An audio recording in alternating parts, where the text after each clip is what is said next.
Topic എന്ന് പറയുന്നത് rocks ആണ്. റോക്സ് അല്ലെങ്കിൽ ശിലകളെ പറ്റിയാണ് നമ്മളിന്ന് പഠിക്കാൻ പോകുന്നത്. അപ്പം നമ്മൾ ആദ്യം തന്നെ നോക്കുകയാണെങ്കിൽ റോക്സിനെ പറ്റി പറയുകയാണെങ്കിൽ എന്താണ്, rocks R mineral aggregates with a combination of properties of all mineral traces. There are different types of rocks existing in nature. Then rocks are found in nature rarely show simple characteristics and usually exhibit some variation in the set of properties as the measurement scale changes. നിങ്ങൾ സ്ലൈഡിൽ കാണുന്ന പോലെ തന്നെ rocks എന്ന് പറഞ്ഞു കഴിഞ്ഞാൽ നമുക്കറിയാം മിനറലിൻ്റെ aggregate അല്ലെങ്കിൽ കുറേ മിനറൽസിൻ്റെ ഒരു കോമ്പിനേഷനെയാണ് നമ്മൾ റോക്സ് എന്ന് പറയുന്നത്. നമ്മുടെ ചുറ്റുപാട് നമ്മളൊന്ന് നിരീക്ഷിച്ചു കഴിഞ്ഞാൽ തന്നെ വ്യത്യസ്ത നിറത്തിലും അതുപോലെ തന്നെ വ്യത്യസ്ത കാഠിന്യത്തിലുമുള്ള റോക്സ് അല്ലെങ്കിൽ ശിലകൾ നമുക്ക് കാണാനായിട്ട് കഴിയും. ദെൻ പറയുന്നത് ഈ ഡിഫറൻസിൻ്റെ ഈ വൈവിധ്യത്തിൻ്റെ എല്ലാം കാരണം അവയിൽ അടങ്ങിയിട്ടുള്ള ഘടകങ്ങളാണ് എന്ന് നമ്മൾ പഠിച്ചിട്ടുണ്ട്. അപ്പോൾ നമുക്കറിയാം റോക്സ് എല്ലാം നിർമ്മിച്ചിരിക്കുന്ന ഘടകങ്ങൾ ബേസിക് യൂണിറ്റ് ആണ് ഇതെന്ന് പറയുന്നത് മിനറൽസ് എന്ന് പറയുന്നത്. മിനറൽസ് അല്ലെങ്കിൽ ധാതുക്കൾ എന്ന് പറയുന്നു. അപ്പം ഡിഫറെൻറ്റ് ടൈപ്സ് ഓഫ് മിനറൽസ് നമ്മൾ കേട്ടിട്ടുണ്ടായിരിക്കും. സിലിക്ക, ഹെമറ്റൈറ്റ്, ബോക്സൈറ്റ്, ഇങ്ങനെ ഏകദേശം 2000-ലധികം മിനറൽസ് ഭൂമിയിലുള്ളതായിട്ടാണ് പറയപ്പെടുന്നത്. അപ്പോൾ ഈ റോക്സ് എല്ലാം ഫോം ചെയ്തിരിക്കുന്നത് ഡിഫറെൻറ്റ് ടൈപ്സ് ഓഫ് മിനറൽസിൻ്റെ കോമ്പിനേഷൻ കൊണ്ടോ അല്ലെങ്കിൽ മിനറൽ അഗ്രിഗേറ്റ്സ് കൊണ്ടോ ആയിരിക്കും. Then rocks consist of several minerals and are formed in specific conditions. The characteristics of each rock is different based on the appearance, texture and minerals. The use of rock is determined. അതായത് നമ്മൾ മുമ്പേ പറഞ്ഞ പോലെ തന്നെ എല്ലാ റോക്സിനും ഒരേ characteristics അല്ലെന്ന് പറഞ്ഞു. ഡിഫറെൻറ്റ് കളർ ആവാം, ടെക്സ്ചർ ആവാം. ഇതിൻ്റെ എല്ലാ റീസൺ എന്ന് പറയുന്നത് എന്താണ്, ഓരോ റോക്കും ഫോം ചെയ്തിരിക്കുന്ന ഓരോ സ്പെസിഫിക് കണ്ടീഷനിലായിരിക്കും. അതേപോലെ തന്നെ എല്ലാത്തിലുള്ള മിനറൽസിനും എന്തുണ്ടായിരിക്കും, ഡിഫറൻസ് ഉണ്ടായിരിക്കും. The rocks are used for different purposes in our day-to-day life, such as household tiles, coal, sand making for construction, tool making, infrastructures, decorations, etc. നമ്മുടെ ഡേ ടു ഡേ ലൈഫിൽ റോക്സിനുള്ള റോളിനെ പറ്റി ചോദിക്കുകയാണെങ്കിൽ നമ്മൾ പല പർപ്പസിന് വേണ്ടിയിട്ട് റോക്ക് യൂസ് ചെയ്യാറുണ്ട്. ഡെക്കറേഷൻസിന് വേണ്ടിയിട്ട് യൂസ് ചെയ്യാം. അതേപോലെ തന്നെ house hold tiles, marble, granite അങ്ങനെയുള്ള കാര്യങ്ങൾക്ക് വേണ്ടി യൂസ് ചെയ്യാം. ടൂൾ മേക്കിംഗ്, അങ്ങനെ ഡിഫറെൻറ്റ് പർപ്പസിന് വേണ്ടിയിട്ട് നമ്മൾ റോക്സിനെ എന്ത് ചെയ്യാറുണ്ട്, യൂസ് ചെയ്യാറുണ്ട്. ഇനി നമ്മൾ നോക്കാൻ പോകുന്നത് റോക്സിൻ്റെ ഒരു ക്ലാസിഫിക്കേഷനാണ്. നമ്മൾ ആദ്യമേ പറഞ്ഞു റോക്സ് എന്താണ്, അപ്പിയറൻസും ടെക്സ്ചറും എല്ലാം ഡിഫറെൻ്റ് ആണല്ലേ. അപ്പോൾ ഈ ഒരു ക്ലാസിഫിക്കേഷൻ എന്ന് പറഞ്ഞു കഴിഞ്ഞാൽ അതിൻ്റെ ഫോർമേഷൻ്റെ ബേസിസിലുള്ള ഒരു ക്ലാസിഫിക്കേഷനാണ് നമ്മൾ നോക്കുന്നത്. റോക്സിനെ നമുക്ക് മെയിനായിട്ടും ഫോർമേഷൻ്റെ ബേസിൽ നമുക്ക് 3ആയിട്ട് തരംതിരിക്കാം. They are igneous rocks, sedimentary rocks and metamorphic rocks. മലയാളത്തിൽ പറയുകയാണെങ്കിൽ ആഗ്നേയ ശിലകൾ, അവസാദ ശിലകൾ, അതേപോലെ തന്നെ കായാന്തരിത ശിലകൾ. അതാണ് മെയിനായിട്ടുള്ള 3 ടൈപ്പ് ഓഫ് റോക്ക് എന്ന് പറയുന്നത്. ദെൻ നെക്സ്റ്റ് എന്ന് പറയുമ്പോൾ നിങ്ങൾ ഈ ഒരു പിക്ചർ ജസ്റ്റ് നിങ്ങൾക്ക് കാണാം. ഓരോന്നിൻ്റെയും ഇഗ്നിയസ് റോക്കിൻ്റെ ഒരു പിക്ചർ, സെഡിമെൻ്ററിയുടെ മെറ്റമോർഫിക്കിൻ്റെ ഓരോ പിക്ചർ കൊടുത്തിട്ടുണ്ട്. ഇനി നമുക്ക് ഇഗ്നിയസ് റോക്ക് എന്താണെന്ന് നോക്കാം. The word igneous has been derived from the Latin word ignis, meaning thereby fire. അപ്പം igneous rock എന്ന ആ ഒരു വേർഡ് ഫോം ചെയ്തിരിക്കുന്നത് ലാറ്റിൻ വേർഡായിട്ടുള്ള ഇഗ്നിസ് എന്നാണ്. ആ വേർഡിൻ്റെ മീനിങ് എന്ന് പറഞ്ഞാൽ thereby fire എന്നാണ്. ഇഗ്നിയസ് റോക്ക് ഫോം ചെയ്യുന്നതിനെ പറ്റിയാണ് അടുത്ത് പറയുന്നത്. Igneous rock is formed through the cooling and solidification of magma or lava. അതായത് നമ്മൾ എന്താണ് എർത്തിൻ്റെ ഇൻറ്റീരിയറിൽ തിളച്ച് മറിഞ്ഞെടുക്കുന്ന മാഗ്മ ഉണ്ടെന്നൊക്കെ നമുക്കറിയാമെന്നുള്ള കാര്യം അല്ലേ. അപ്പോൾ ആ ക്രസ്റ്റ്, അതായത് ഭൂവൽക്കത്തിനുള്ളിലെ വിടവുകളിലൂടെ ഉയർന്നു വരുന്ന ഈ ഉരുകിയ ശിലാദ്രവം, അതായത് അതിനെയാണ് നമ്മൾ മാഗ്മ എന്ന് പറയുന്നത്. അപ്പോൾ അതെന്ത് ചെയ്യുന്നു, ഒന്നുകിൽ എർത്തിൻ്റെ ഇൻറ്റീരിയറിൽ വെച്ചോ, അതല്ല എന്നുണ്ടെങ്കിൽ അതെന്താണ് പുറത്ത് വന്നതിന് ശേഷമോ സോൾഡിഫൈ ചെയ്യുമ്പോഴാണ് ഈ ഇഗ്നിയസ് റോക്ക് ഫോം ചെയ്യുന്നതെന്നാണ് പറയപ്പെടുന്നത്. Igneous rocks may form with or without crystallization, either below the surface as intrusive or on the surface as extrusive. അതായത് ഈ ഇഗ്നിയസ് റോക്ക് തന്നെ ഇനി 2 ടൈപ്പിൽ ഫോം ചെയ്യാം. ഒന്നുകിൽ നമ്മൾ ആദ്യം ഞാൻ പറഞ്ഞതുപോലെ തന്നെ ബിലോ ദ സർഫസ് അല്ലെങ്കിൽ ഇൻറ്റീരിയറിനകത്തിൽ വെച്ച് തന്നെ ഇത് എന്ത് ചെയ്യാൻ പറ്റും, സോൾഡിഫൈ ചെയ്ത് ക്രിസ്റ്റലൈസ് ചെയ്യാം. അങ്ങനെയുള്ളതിനെ നമ്മൾ ഇൻസൈഡ് ആയതുകൊണ്ട് ഇൻട്രൂസീവ്, അങ്ങനെ ഓർക്കുക, ഇൻസൈഡ് ആയതുകൊണ്ട് അതിനെ ഇൻട്രൂസീവ് റോക്ക് എന്ന് വിളിക്കുന്നു. ദെൻ ഇനി സർഫസിൽ വന്നതിന് ശേഷമാണ് അത് സോൾഡിഫൈ ചെയ്ത് റോക്കായിട്ട് മാറുന്നതെങ്കിൽ അതിനെ പുറത്ത് വന്നില്ല, അപ്പോൾ എക്സ്ട്രൂസീവ് റോക്സ് എന്നും വിളിക്കാം. ഇൻട്രൂസീവ് റോക്കിന് പറയുന്ന മറ്റൊരു പേരാണ് പ്ലൂട്ടോണിക് റോക്സ്. അതേപോലെ തന്നെ എക്സ്ട്രൂസീവ് റോക്കിന് പറയുന്ന മറ്റൊരു പേരാണ് വോൾക്കാനിക് റോക്സ്. അപ്പം ഇനി നമ്മൾ ഇഗ്നിയസ് റോക്കിന് 2 ക്ലാസിഫിക്കേഷൻ ഓൾറെഡി ഇപ്പോൾ പറഞ്ഞു കഴിഞ്ഞു. ഇഗ്നിയസ് റോക്കിനെ നമുക്ക് വീണ്ടും 2ആയിട്ട് തിരിക്കാം, intrusive and extrusive igneous rock. അതും ഞാൻ എന്താണെന്ന് ഓൾറെഡി പറഞ്ഞു, ജസ്റ്റ് ഒന്ന് മെൻഷൻ ചെയ്ത് പോയിട്ടുണ്ട് ഇവിടെ വീണ്ടും. These rocks crystallise below the earth surface resulting in large crystals as the cooling take place slowly. അപ്പം ഇൻട്രൂസീവ് ഇഗ്നിയസ് റോക്സ് എന്ന് പറഞ്ഞു കഴിഞ്ഞാൽ ഇവർ ക്രിസ്റ്റലൈസ് ചെയ്യുന്ന എവിടെ വെച്ചാണെന്ന് പറഞ്ഞു, എർത്തിൻ്റെ ഇൻറ്റീരിയറിൽ ബിലോ ദ സർഫസിൽ വെച്ചാണെന്ന് പറഞ്ഞു. അതുകൊണ്ട് തന്നെ ഇത് ലാർജ് ക്രിസ്റ്റൽസ് ആയിട്ടായിരിക്കും ഫോം ചെയ്യുന്നത്. കാരണം ആ കൂളിങ്ങിന് കുറച്ച് സമയം എടുക്കും. കാരണം മാഗ്മ ഓൾറെഡി ഇൻറ്റീരിയറിൽ എന്താണ് ഹീറ്റ് ചെയ്ത് മെൽറ്റ് ചെയ്തുകൊണ്ട് കിടക്കുമായതുകൊണ്ട് തന്നെ അവിടെ കൂളിങ്ങിന് സമയം എടുക്കും. അപ്പോൾ അങ്ങനെ ഫോം ചെയ്യുന്ന റോക്സിനെയാണ് നമ്മൾ ഇൻട്രൂസീവ് ഇഗ്നിയസ് റോക്സ് എന്ന് പറയുന്നത്. അതിന് കുറച്ച് എക്സാമ്പിൾസും കൊടുത്തിട്ടുണ്ട്. ഡയറൈറ്റ്, ഗ്രാനൈറ്റ്, പെഗ്മറ്റൈറ്റ് ഒക്കെ ഇൻട്രൂസീവ് ഇഗ്നിയസ് റോക്സിന് എക്സാമ്പിളാണ്. പിന്നെ അടുത്തതാണ് extrusive igneous rock. Extrusive igneous rock എന്ന് പറയുമ്പോൾ അപ്പോൾ എന്തായിരിക്കും? ഇൻട്രൂസീവിൻ്റെ നേരെ ഓപ്പോസിറ്റ്. ഇൻട്രൂസീവ് എന്ന് പറയുമ്പോൾ ഇൻറ്റീരിയർ അല്ലെങ്കിൽ ബിലോ ദ എർത്ത് സർഫസ് ആണെങ്കിൽ ഇതെന്തായിരിക്കും? എബവ് ദ എർത്ത് സർഫസ് ആയിരിക്കും ഫോം ചെയ്യുന്നത്. കൂളിംഗ് പെട്ടെന്ന് എർത്ത് സർഫസിന് മുകളിൽ വന്നു കഴിഞ്ഞാൽ കൂളിംഗ് പെട്ടെന്ന് നടക്കുമല്ലോ. അതുകൊണ്ട് തന്നെ ക്രിസ്റ്റൽസ് എങ്ങനെയായിരിക്കും? കമ്പാരിറ്റീവ്ലി സ്മോൾ ക്രിസ്റ്റൽസ് ആയിരിക്കും ഇതിന് ഫോം ചെയ്യുന്നത്. അതേപോലെ തന്നെ the cooling rate for a few rock is so quick that they form an amorphous glass. Basalt, tuff and pumice are examples of extrusive rock. ഇനി ഈ പറയുന്ന എക്സ്ട്രൂസീവ് റോക്കിൻ്റെ നമ്മൾ പറഞ്ഞു സ്മോൾ ക്രിസ്റ്റൽസ് ആയിരിക്കും എന്ന് പറഞ്ഞു, കൂളിംഗ് പെട്ടെന്ന് നടക്കുന്നതുകൊണ്ട് തന്നെ. ഇനി അതിൻ്റെ എക്സാമ്പിൾ എന്ന് പറയുന്നത് ബസാൾട്ട്, പ്യൂമിസ്, ടഫ് പോലെയുള്ള സാധനങ്ങൾ അതിന് എക്സാമ്പിളായിട്ട് പറയാം. ഇനിയും ഇതിനകത്ത് നമുക്ക് പറയാൻ പറ്റുന്നൊരു ഇനി കുറച്ച് ഇഗ്നിയസ് റോക്ക് കാണിച്ചിട്ടുണ്ട്. അതേപോലെ തന്നെ ഇഗ്നിയസ് റോക്സിനെ പറ്റി പറയുകയാണെങ്കിൽ നമുക്ക് പറയാൻ പറ്റുന്നൊരു കാര്യമാണ് മറ്റെല്ലാ ശിലകളും, അതായത് നമ്മൾ ആദ്യം ക്ലാസിഫിക്കേഷനിൽ പഠിച്ച സെഡിമെൻ്ററി, മെറ്റമോർഫിക്കും എല്ലാം ഫോം ചെയ്യുന്നത്, അതായത് മറ്റെല്ലാ ശിലകളും ഈ ഇഗ്നിയസ് റോക്കിന് മാറ്റം സംഭവിച്ചാണ് രൂപം കൊള്ളുന്നത്. അതുകൊണ്ട് തന്നെ നമ്മൾ ഇതിനെ എന്തെന്നും അറിയപ്പെടുന്നുണ്ട്?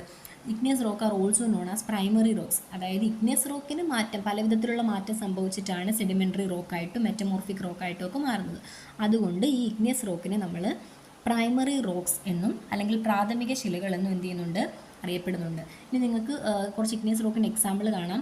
അയൺ ഉണ്ട്, bauxite, asbestos, marble stone, phosphorite, lead glands, hematite, magnesite, sulfur, pyrite, then gypsum, feldspar, chalcopyrite, fluorite, granite, limonite, കുറേ എക്സാമ്പിൾ നിങ്ങൾക്ക് കണ്ടുകൊണ്ട് ജസ്റ്റ് ആ ഒരു പിക്ചർ ടെക്സ്ചർ നോക്കുക എന്ന് പറഞ്ഞാൽ ക്രിസ്റ്റൽസ് ഇതിപ്പം ഇൻട്രൂസീവ് ആൻഡ് എക്സ്ട്രൂസീവ് എന്ന് ക്ലാസിഫൈ ചെയ്തിട്ടില്ല, പകരം മൊത്തത്തിലുള്ള ഒരു ഇഗ്നിയസ് റോക്കിൻ്റെ ഒരു എക്സാമ്പിളാണ് ഇതിനകത്ത് കാണിച്ചിരിക്കുന്നത്. മാർബിള്, പിന്നെന്താണ് അഗേറ്റ്, ഗ്രാഫൈറ്റ്. അപ്പോൾ പിക്ചർ നിങ്ങൾക്കൊന്ന് നോക്കാമെന്നുണ്ടെങ്കിൽ കുറച്ചൊരു ഐഡിയ കിട്ടും അതിനെപ്പറ്റി. അപ്പോൾ ഇത്രയാണ് ഇഗ്നിയസ് റോക്കിനെ പറ്റി പറയാനുള്ളത്. then നമ്മുടെ സെക്കൻഡ് ടൈപ്പ് ഓഫ് റോക്കാണ് സെഡിമെൻ്ററി റോക്ക്. അപ്പോൾ സെഡിമെൻ്ററി റോക്കിൻ്റെ മലയാളം നമ്മൾ പറഞ്ഞു അവസാദ ശിലകൾ എന്ന് പറഞ്ഞു. അതായത് sedimentary rocks are formed with the deposition and subsequent cementation of that material within bodies of water and at the surface of the earth. The process that cause various organic materials and minerals to settle in a place is termed as sedimentation.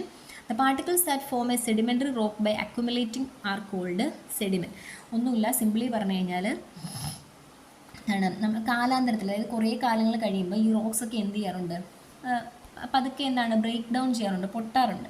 അപ്പം ആ break down ചെയ്യുന്ന ആ പാർട്ടിക്കിൾസിനെയാണ് നമ്മൾ എന്തെന്ന് പറയുന്നത്? Sediments എന്ന് പറയുന്നത്. അപ്പോൾ ഈ സെഡിമെൻറ്റ്സ് എന്ത് ചെയ്യുന്നു? താഴ്ന്ന പ്രദേശങ്ങളിൽ പാളികളായിട്ട്, ലെയേഴ്സായിട്ട് എന്ത് ചെയ്യുന്നു? ഡിപ്പോസിറ്റ് ചെയ്യപ്പെടുന്നു. പിന്നീട് അവ എന്ത് ചെയ്യുന്നു? കുറച്ചൊന്ന് ഉറച്ച് അതെന്തായിട്ട് മാറുന്നു? സെഡിമെൻ്ററി റോക്സ് ആയിട്ട് മാറുന്നു. അപ്പോൾ പറഞ്ഞത് ഈ ഇഗ്നിയസ് റോക്കൊക്കെ എന്ത് ചെയ്യാം? കുറേ കാലങ്ങൾ കഴിയുമ്പോൾ എന്ത് ചെയ്യുന്നു? ക്ഷയിച്ച് പൊടിയാൻ തുടങ്ങും. ഈ പൊടിഞ്ഞ സെഡിമെൻറ്റ്സ് എല്ലാം എന്ത് ചെയ്യുന്നു? ലെയേഴ്സായിട്ട് ഫോം ചെയ്ത് പിന്നീട് അതൊരു റോക്കായിട്ട് മാറുകയാണെങ്കിൽ നമ്മൾ അതിനെയാണ് സെഡിമെൻ്ററി റോക്സ് എന്ന് പറയുന്നത്. Then before being deposited, the sediment was formed by weathering, erosion and from the source area and then transported to the place of deposition by water, wind, ice, mass movement or glacier, which are called agents of denudation. പിന്നെ agents of ഡെനുഡേഷൻ എന്താണെന്ന് ചോദിച്ചു കഴിഞ്ഞാൽ ഞാൻ പറഞ്ഞു ഈ റോക്കിൻ്റെ ഈ sediments എല്ലാം deposit ചെയ്തിട്ടാണ് റോക്ക് ഫോം ചെയ്യുന്നതെന്ന് പറഞ്ഞു. അപ്പോൾ ഇത് ഡിപ്പോസിറ്റ് ചെയ്യുന്നതിന് മുന്നേ എന്ത് ചെയ്യണം? ഈ സെഡിമെൻറ്റ് ഫോം ചെയ്യണം. അതായത് വെതറിങ് വഴിയോ അല്ലെങ്കിൽ ഇറോഷൻ വഴിയോ എങ്ങനെയാണെങ്കിൽ ഈ സെഡിമെൻറ്റ് ഫോം ചെയ്യണം. ആ സെഡിമെൻറ്റ് ഒരിടത്ത് കൊണ്ട് ഡിപ്പോസിറ്റ് ചെയ്യാനൊക്കെ സഹായിക്കുന്നത് ആരായിരിക്കും? നമ്മൾ ജിയോമോർഫിക് ഏജൻസിനെ പഠിച്ചിട്ടുണ്ട്. എന്താ? വിൻഡ്, സീ വേവ്സ്, അങ്ങനെയുള്ള കുറേ ഏജൻസ് പഠിച്ചിട്ടുണ്ട്. അപ്പോൾ ആ ഒരു പ്രോസസ്സിനെയാണ് നമ്മൾ എന്തെന്ന് പറയുന്നത്? ഡെനുഡേഷൻ എന്ന് പറയുന്നത്. ഇനി അതേപോലെ തന്നെ ഈ സെഡിമെൻ്ററി റോക്സ് എന്ന് പറയുന്നത് ലെയേഴ്സായിട്ടാണ്, സ്ട്രേറ്റ് ആയിട്ടാണ് ഫോം ചെയ്യുന്നത് നമ്മൾ പറഞ്ഞു. അതുകൊണ്ട് തന്നെ ഇതിനെ എന്താണ്? സ്ട്രാറ്റിഫൈഡ് റോക്സ്, സ്ട്രാറ്റകളായിട്ട് അല്ലെങ്കിൽ പാളികളായിട്ട് ഫോം ചെയ്യുന്നത് കൊണ്ട് തന്നെ ഇതിനെ സ്ട്രാറ്റിഫൈഡ് റോക്സ് എന്നും ഇതിനൊരു മറ്റൊരു പേരുണ്ട്. ഞാനത് സ്ലൈഡിൽ ഉൾപ്പെടുത്തിയിട്ടില്ല, ജസ്റ്റ് ഓർപ്പിച്ച് പോയെന്നേ ഉള്ളൂ. അപ്പം നമ്മൾ പ്രൈമറി റോക്സ് ഏതായിരുന്നു? ഇഗ്നിയസ് ആയിരുന്നു. അപ്പോൾ ഇഗ്നിയസ് ഈ സെഡിമെൻ്ററി റോക്കിന് പറയുന്ന വേറൊരു പേരാണ് സ്ട്രാറ്റിഫൈഡ് റോക്സ്. ഇനി നിങ്ങൾക്ക് കുറച്ച് എക്സാമ്പിൾ കാണിച്ചിട്ടുണ്ട്. Glacial conglomerate, sandstone, shale, chalk, shelly limestone, anthracite, banded iron, അങ്ങനെ കുറച്ച് എക്സാമ്പിൾ ഇവിടെ നമുക്ക് സെഡിമെൻ്ററി റോക്സിൻ്റേത് കാണിച്ചിട്ടുണ്ട്. അപ്പോൾ ആ ടെക്സ്ചറിലൊക്കെ ഉള്ള വ്യത്യാസം നിങ്ങൾ നോക്കിയാൽ മതി. ഇഗ്നിയസ് റോക്ക് കണ്ടപ്പോൾ ഉള്ള എന്തെങ്കിലും ഡിഫറൻസ് നിങ്ങൾക്ക് മനസ്സിലാവുന്നുണ്ടോ നിങ്ങളൊന്ന് നോക്കുക. ദെൻ അടുത്ത തേർഡ് ടൈപ്പ് ഓഫ് റോക്കാണ് എന്ന് പറയുന്നത് മെറ്റാമോർഫിക് റോക്ക് അല്ലെങ്കിൽ കായാന്തരിത ശിലകൾ എന്ന് നമ്മൾ അതിന് മലയാളത്തിൽ പറയും. Metamorphic rocks are formed when existing rock is transformed physically or chemically at high temperature and pressure. This process is termed as metamorphism, which means change in form. അതായത് ഉയർന്ന മർദ്ദം കൊണ്ടോ അല്ലെങ്കിൽ താപം കൊണ്ടോ ശിലകൾ അല്ലെങ്കിൽ റോക്സ് എല്ലാം എന്താണ് ഫിസിക്കലി അല്ലെങ്കിൽ കെമിക്കലി ഭൗതികമായിട്ട് രാസപരമായിട്ട് എന്തെങ്കിലും മാറ്റങ്ങൾക്ക് വിധേയമായിട്ട് പുതിയൊരു റോക്ക് ടൈപ്പ് ഉണ്ടാവുകയാണെങ്കിൽ അതിന് പറയുന്ന പേരാണ് മെറ്റമോർഫിക് റോക്ക് എന്ന് പറയുന്നത്. നമ്മൾ ഓൾറെഡി പറഞ്ഞു പ്രൈമറി റോക്കായിട്ടുള്ള ഇഗ്നിയസ് റോക്കിൽ നിന്നാണ് എല്ലാ റോക്കും ഫോം ചെയ്യുന്നത് നമ്മൾ ഓൾറെഡി പറഞ്ഞു. അപ്പോൾ ഇവിടെ കണ്ടീഷൻ എന്താണ് പറഞ്ഞിരിക്കുന്നത്? At high temperature and high pressure, ഉയർന്ന മർദ്ദത്തിലും താപത്തിലും എന്താണ് ഫിസിക്കൽ ആൻഡ് കെമിക്കൽ ചേഞ്ചസ് ഉണ്ടാകുന്ന റോക്കാണ് മെറ്റമോർഫിക് റോക്ക് എന്ന് പറഞ്ഞു. ഇനി അങ്ങനെ ആ ഒരു പ്രോസസ്സിൽ കൂടി ഉണ്ടാകുന്ന ആ പ്രോസസ്സിന് പറയുന്ന പേരാണെന്ത്? മെറ്റമോർഫിസ്. അതായത് ഹൈ ടെമ്പറേച്ചർ പ്രഷർ കൊണ്ട് റോക്ക് ഫോർമേഷൻ നടക്കുമെന്ന് പറഞ്ഞു. അങ്ങനെ ആ പ്രോസസ്സിന് പറയുന്ന പേരാണ് മെറ്റമോർഫിസം. മെറ്റമോർഫിസം എന്ന വാക്കിൻ്റെ അർത്ഥം എന്താണ്? ചേഞ്ച് ഇൻ ഫോം അല്ലെങ്കിൽ രൂപത്തിലുണ്ടാകുന്ന മാറ്റം എന്നാണ് അർത്ഥം. Metamorphic rocks make up a large part of the earth crust and are classified by texture, chemical and mineral assemblage. അപ്പം നമ്മുടെ കേരളം ഇപ്പോൾ ഫോർ എക്സാമ്പിൾ പറയുകയാണെങ്കിൽ നമ്മുടെ കേരളത്തിൽ എടുത്ത് നോക്കിക്കഴിഞ്ഞാൽ ഏറ്റവും കൂടുതൽ കേരളത്തിൽ കാണപ്പെടുന്നത് ഈ കായാന്തരിത ശിലകൾ അല്ലെങ്കിൽ മെറ്റമോർഫിക് റോക്കാണ്. അപ്പം ക്രസ്റ്റിൻ്റെ ഏറ്റവും കൂടുതൽ ഭാഗത്തും കാണപ്പെടുന്നത് മെറ്റമോർഫിക് റോക്കാണ്. അതിനെ ഈ പറഞ്ഞ പോലെ അതിൻ്റെ ടെക്സ്ചറിൻ്റെയും കെമിക്കലിൻ്റെയും മിനറൽ അസംബ്ലേജിൻ്റെ അടിസ്ഥാനത്തിൽ നമുക്ക് ഡിഫറെൻ്റ് ആയിട്ട് ക്ലാസിഫൈ ചെയ്യാനായിട്ട് പറ്റും. ഇനി നമ്മൾ മെറ്റമോർഫിസ് ഓൾറെഡി പറഞ്ഞു. എന്താണ് ഇങ്ങനെ റോക്കിന് ട്രാൻസ്ഫോർമേഷൻ ഉണ്ടായിട്ട് മെറ്റമോർഫിക് റോക്ക് ഉണ്ടാകുന്ന പ്രോസസ്സാണ് മെറ്റമോർഫിസം എന്ന് പറഞ്ഞു. Metamorphism occur when rocks are forced down to lower levels by tectonic process or when molten magma rising through the crust comes in contact with the crustal rocks or the underlying rocks are subjected to great amount of pressure by overlying rocks.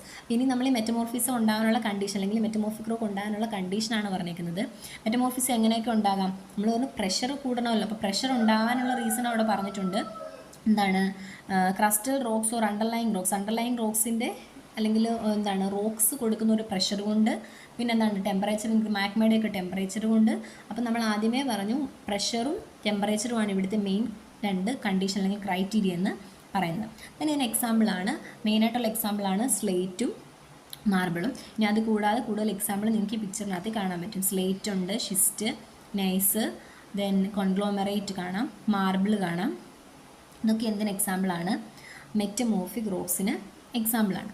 അപ്പം picture നിങ്ങളിപ്പം 3 igneous റോക്കിൻ്റെ, സെഡിമെൻ്ററിയുടെ, മെറ്റമോർഫിക്കിൻ്റെ എല്ലാം എക്സാമ്പിളും കണ്ടു, അതേപോലെ തന്നെ പിക്ചേഴ്സും കണ്ടു. Clear ആണെന്ന് വിചാരിക്കുന്നു. ഇനി അടുത്തൊരു ഇമ്പോർട്ടൻ്റ് ആയിട്ടുള്ളൊരു ടോപ്പിക്കാണ് റോക്ക് സൈക്കിൾ.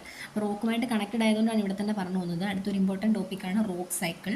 റോക്ക് സൈക്കിൾ എന്ന് പറഞ്ഞു കഴിഞ്ഞാൽ rocks do not remain in their original form for long but may undergo transformation. So rock cycle is a continuous process through which old rocks are transformed into new ones. അതായത് ഈ rocks എല്ലാം അത് form ചെയ്യുന്ന അവസ്ഥയിൽ തന്നെ എല്ലാ കാലത്തും തുടരണമെന്നില്ല. അതായത് അവർക്ക് കാലം മാറുന്നതനുസരിച്ച് അല്ലെങ്കിൽ കാലാന്തരത്തിൽ എന്ത് ചെയ്യും? പല തരത്തിലുള്ള മാറ്റങ്ങൾക്കും വിധേയമാകും. അപ്പം അങ്ങനെ കണ്ടിന്യൂസ് പ്രോസസ്സ്, അതായത് ഓൾഡ് റോക്സ് ട്രാൻസ്ഫോം ചെയ്ത് ന്യൂ റോക്സ് ആവുന്ന പ്രോസസ്സിന് പറയുന്ന പേരാണ് റോക്ക് സൈക്കിൾ എന്ന് പറയുന്നത്. The rock cycle is usually set to begin with a hot molten liquid rock called magma or lava. അപ്പോൾ എപ്പോഴും എന്തായിരിക്കും ഒരു റോക്ക് സൈക്കിൾ സ്റ്റാർട്ട് ചെയ്യുന്നത് എവിടെ നിന്നായിരിക്കും? മാഗ്മ, അതായത് അല്ലെങ്കിൽ പ്രൈമറി റോക്സ് എന്ന് ഓർക്കുക. പ്രൈമറി റോക്കിൽ നിന്നല്ലേ ബാക്കി റോക്കെല്ലാം ട്രാൻസ്ഫോം ചെയ്യുന്നത് നമ്മൾ പറഞ്ഞത്. അപ്പം മാഗ്മയിൽ നിന്നായിരിക്കും ഒരു റോക്ക് സൈക്കിൾ എപ്പോഴും സ്റ്റാർട്ട് ചെയ്യുന്നത്. Then igneous rocks are primary rocks. നമ്മൾ നേരത്തെ പറഞ്ഞ കാര്യം തന്നെയാണ്. ആ ഇഗ്നിയസ് റോക്കിൽ നിന്നാണ് sedimentary and metamorphic rocks form ചെയ്യുന്നത്. അപ്പം the fragments derived out of igneous and metamorphic rocks form into sedimentary rock. അതായത് ഇനി അതേപോലെ തന്നെ ഇഗ്നിയസ് റോക്കും സെഡിമെൻ്ററി റോക്കിൻ്റെ സെഡിമെൻറ്റ്സ് ഫോം ചെയ്ത് ലെയറായിട്ട് ഫോം ചെയ്യുമ്പോൾ സെഡിമെൻ്ററി റോക്ക് ഉണ്ടാകുന്നു. Sedimentary rock themselves can turn into fragments and the fragments can be a source for sedimentary rocks. അതായത് സെഡിമെൻ്ററി റോക്സിൻ്റെ പഴയ സെഡിമെൻറ്റ്സ് കൊണ്ട് എന്തുണ്ടാകാൻ പറ്റും? സെഡിമെൻ്ററി റോക്സ് പുതിയതുണ്ടാകാനായിട്ട് പറ്റും. അപ്പോൾ ഇനി റോക്ക് സൈക്കിളിൻ്റെ ഒരു പിക്ചറും കൂടെ കാണുമ്പോൾ നിങ്ങൾക്ക് കുറച്ചും കൂടി ഡീറ്റെയിൽ ആയിട്ട് മനസ്സിലാവും. അപ്പോൾ നമ്മൾ റോക്ക് സൈക്കിൾ എന്താണെന്നാണ് പറഞ്ഞത്? റോക്സ് എപ്പോഴും ഒരേ അവസ്ഥയിൽ തന്നെ തുടരണമെന്നില്ല. കാലാന്തരത്തിൽ അവർക്ക് എന്ത് ചെയ്തുകൊണ്ടേയിരിക്കും? മാറ്റങ്ങൾ വന്നുകൊണ്ടേ ഇരിക്കും എന്ന് പറഞ്ഞു. അപ്പോൾ നമുക്ക് ആദ്യം മാഗ്മയിൽ നിന്ന് തുടങ്ങാം. ആദ്യം നമ്മൾ പറഞ്ഞു മാഗ്മയാണല്ലോ മെയിൻ ഇതെന്ന് പറയുന്നത്. അപ്പോൾ മാഗ്മ എന്ത് ചെയ്തു? കൂൾ ചെയ്തു. ആദ്യം ആ ബ്ലൂ കളറിൽ ആരോ മാർക്ക് കണ്ടാൽ നിങ്ങൾക്ക് മനസ്സിലാവും. മാഗ്മ കൂൾ ചെയ്ത് ഇഗ്നിയസ് റോക്കായിട്ട് മാറി. കൂൾ ചെയ്ത് സോൾഡിഫൈ ചെയ്ത് എന്തായിട്ട് മാറി? ഇഗ്നിയസ് റോക്കായിട്ട് മാറി.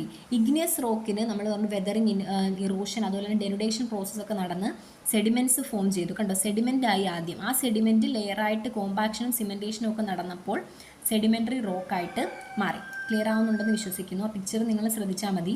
അപ്പം ഇനി സെഡിമെൻ്ററി റോക്കിൽ നിന്ന് എന്താണ് high temperature and high pressure കിട്ടിയ സമയത്ത് അത് മെറ്റമോർഫിക് റോക്കായിട്ട് മാറി. ആ ഒരു സൈക്കിൾ ക്ലിയർ ആണെന്ന് വിചാരിക്കുന്നു. മാഗ്മ കൂൾ ചെയ്ത് മെൽറ്റ് ചെയ്ത് സോൾഡിഫൈ ചെയ്ത് ഇഗ്നിയസ് റോക്കായി. ആ ഇഗ്നിയസ് റോക്കിൻ്റെ വെതറിങ് ആൻഡ് ലിത്തിഫിക്കേഷൻ സംഭവിച്ച് സെഡിമെൻറ്റ്സ് ആയി ആദ്യം, അല്ലേ? ആ സെഡിമെൻറ്റ്സ് ലെയറായിട്ട് എന്താണ് ഡിപ്പോസിറ്റ് ചെയ്ത് അത് സെഡിമെൻ്ററി റോക്കായിട്ട് മാറി. അതിന് ഹീറ്റും പ്രഷറും എല്ലാം കിട്ടിയ സമയത്ത് അത് മെറ്റമോർഫിക് റോക്കായിട്ട് മാറി. ഇനി അതിൽ നിന്ന് തന്നെ അടുത്തൊരു ആരോ മാർഗ് നോക്കുക. മെറ്റമോർഫിക്കിൻ്റെ അവിടെ നിന്ന് ഒരു ഗ്രീൻ കളർ ആരോ മാർഗിൽ നിങ്ങൾക്ക് കാണാൻ പറ്റും. മെറ്റമോർഫിക് റോക്കിന് വെതറിങ്ങും ലിത്തിഫിക്കേഷനും സംഭവിക്കുമ്പോഴും എന്തുണ്ടാകാം? സെഡിമെൻറ്റ്സ് ഉണ്ടാവാം. ആ സെഡിമെൻറ്റ്സ് പിന്നീട് എന്തായിട്ട് മാറാം? കോമ്പാക്ഷനും സിമെൻറ്റേഷനും നടന്ന് സെഡിമെൻ്ററി റോക്സ് ആയിട്ട് മാറാം. അതേപോലെ തന്നെ ഇഗ്നിയസ് റോക്കിൻ്റെ അവിടെ നിന്ന് ഒരു ആരോ മാർഗം ഉണ്ട്. ഇഗ്നിയസ് റോക്കിന് ഡയറക്റ്റായിട്ട് എന്തായിട്ട് മാറാൻ പറ്റും? മെറ്റമോർഫിക് റോക്കായിട്ട് മാറാൻ പറ്റും. എപ്പം? At high temperature and high pressure. അപ്പോൾ ഈ പിക്ചർ നോക്കുമ്പോൾ നിങ്ങൾക്ക് റോക്ക് സൈക്കിൾ ഒന്ന് വായിച്ചിട്ട് നിങ്ങൾക്ക് ഈ പിക്ചർ നോക്കുമ്പോൾ കുറച്ചും കൂടി ക്ലിയർ ആവുമെന്ന് വിചാരിക്കുന്നു. നമ്മൾ ഇന്ന് പഠിച്ച കാര്യങ്ങൾ ഇത്രയേ ഉള്ളൂ. സിംപ്ലി പറഞ്ഞു കഴിഞ്ഞാൽ റോക്ക് എന്താണെന്ന് പഠിച്ചു. ഒരു നാച്ചുറൽ സബ്സ്റ്റൻസ് ആണ്. പലതരത്തിലുള്ള മിനറൽസ് കൊണ്ടുള്ള അല്ലെങ്കിൽ മിനറൽ അഗ്രിഗേറ്റ്സ് കൊണ്ടുള്ളൊരു നാച്ചുറൽ സബ്സ്റ്റൻസ് ആണ് റോക്ക് എന്ന് പറഞ്ഞു കഴിഞ്ഞു. അപ്പം ഇനി പിന്നെ നമ്മൾ പഠിച്ചത് റോക്സിനെ പ്രധാനമായിട്ട് 3ആയിട്ട് ക്ലാസിഫൈ ചെയ്യാം. ഏതൊക്കെയാണ്? Igneous, sedimentary and metamorphic rock എന്ന് ക്ലാസിഫൈ ചെയ്യാം. പിന്നെ അതിൻ്റെ ടൈപ്പും അതിൻ്റെ ക്യാരക്ടറിസ്റ്റിക്സും കാര്യങ്ങളും എല്ലാം പറഞ്ഞു. പിന്നെ എന്താണ് റോക്ക് സൈക്കിൾ എന്ന് പറഞ്ഞു. സോ ഇത്രയേ ഉള്ളൂ. Thank you.